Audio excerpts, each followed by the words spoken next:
আসসালামু আলাইকুম। আশা করি সকলে ভালো আছেন।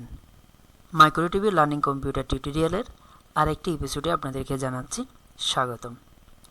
আজকের টপিকস হচ্ছে Microsoft Office management part 2, Microsoft Excel lesson 7।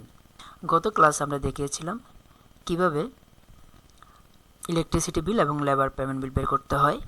তো আজকের ক্লাসে আমরা দেখাবো কিভাবে ট্যাক্স নির্ণয় করতে হয়, অর্থাৎ ওয়ার্কারদের বা এমপ্লয়ীদের স্যালারি অনুপাতে কিভাবে ট্যাক্স দিতে হয়, এবং আমরা দেখাবো কিভাবে সেলসের উপর কিভাবে ডেইলি কমিশন বের করে। তো আমাদেরকে প্রথমে যেটি করতে হবে, আমরা প্রথমে একটি শিট নিব। শিট নিয়ে লিখব, প্রথমে নেম লিখব, নেম। তার আগে আমরা একটু ড্র্যাগ করে এটা বর্ডার দিয়ে নিই, সেলগুলোকে বর্ডার দিয়ে নিই। তো নেম লিখলাম, সকলের স্যালারি লিখি।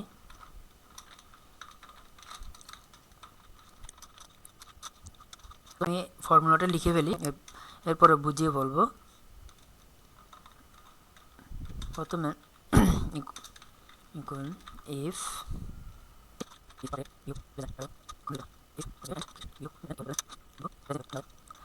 এই সূত্রটি আপনারা বর্তমান রেট অনুযায়ী লিখবেন।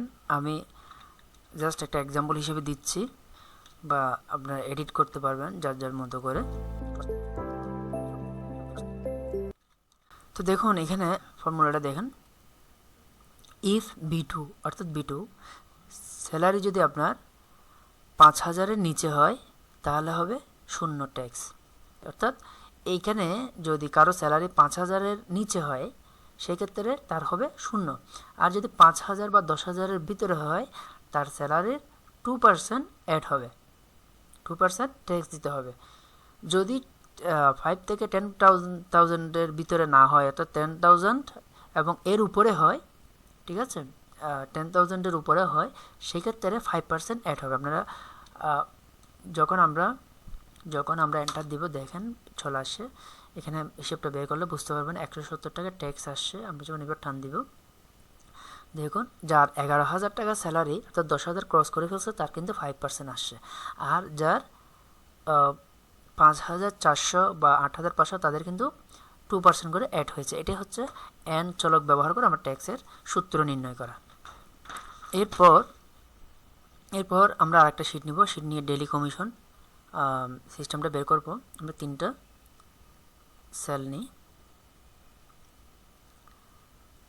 তাহলে আমরা 3টি কলাম নিব আর 11টি রো নিব। নিয়ে এখানে বর্ডার দিয়ে দিব আগের মতোই। বর্ডার দেওয়ার পরে এগুলো একটু বড় করে দিব।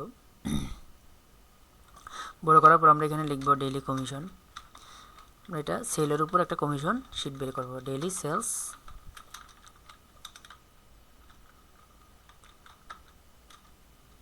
কমিশন। তারপর লিখব মাইক্রো টিভি লার্নিং। এখানে লিখব সেলস পারসন, কে বিক্রি করছে, তাকে যে কমিশনটা দিতে হবে। এখানে লিখব সেলস অ্যামাউন্ট, এখানে লিখব কমিশন।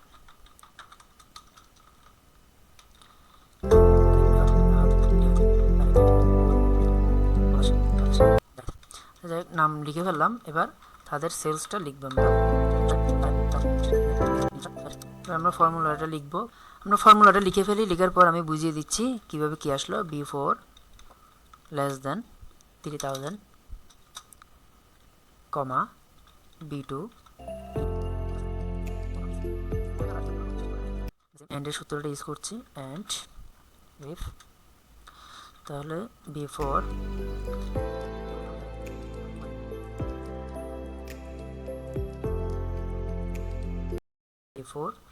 into 6% add. দেখুন এইখানে আমাদের ফর্মুলাতে বলা হচ্ছে যদি B4 3,000-এর নিচে হয়, B4 যদি 3,000-এর নিচে হয়, B2-র সাথে 2% গুণ হবে। দেখুন এখানে ফর্মুলাতে বলা হচ্ছে B4 যদি 3,000-এর নিচে হয় তাহলে B4-এর সাথে 2% যোগ হবে, এটা হবে B4, 2% যোগ হবে। যদি বিফোর 3000-এর উপরে বা সমান হয় অথবা বিফোর যদি 10,000-এর নিচে বা সমান হয় তাহলে কি হবে, বিফোরের সাথে 5% যোগ হবে, আদারওয়াইজ বিফোরের সাথে 6% অ্যাড হবে। তাহলে আমরা যখন এইভাবে টান দিব দেখুন উত্তরটা কিন্তু চলে আসবে 10,000। আমরা এখানে আরেকটা লিখি তাহলে আপনাদের বুঝতে আরেকটু সুবিধা হবে। এখানে 11,000 লিখলাম আর এখানে 10,000 তো আছে। দেখুন যে 10,000 টাকা সেল করলো সে কিন্তু 5% পেল, আর যে 11,000 টাকা সেল করলো সে পাইল 660 টাকা। তাহলে এখান থেকে বোঝা গেল উনি 6% পেয়েছে আর উনি 5% পেয়েছে। এভাবে আমরা ডেইলি কমিশনের ফর্মুলাটা বের করব। তো বন্ধুরা আজ এই পর্যন্তই। আগামী ক্লাস পর্যন্ত সবাই সুস্থ থাকুন, ভালো থাকুন। আগামী ক্লাসটি মাইক্রোসফট এক্সেলের সমাপ্ত ক্লাস এবং রিভিউ ক্লাস। আগামী ক্লাসে আমি মাইক্রোসফট এক্সেল ব্যবহার করে একটি স্যালারি শিট, পূর্ণাঙ্গ একটি স্যালারি শিট তৈরি করে দেখাবো। সবাই ভালো থাকবেন, সুস্থ থাকবেন, আমার জন্য দোয়া করবেন, মাইক্রো টিভি লার্নিংয়ের সাথে থাকবেন। ধন্যবাদ সবাইকে। আসসালামু আলাইকুম।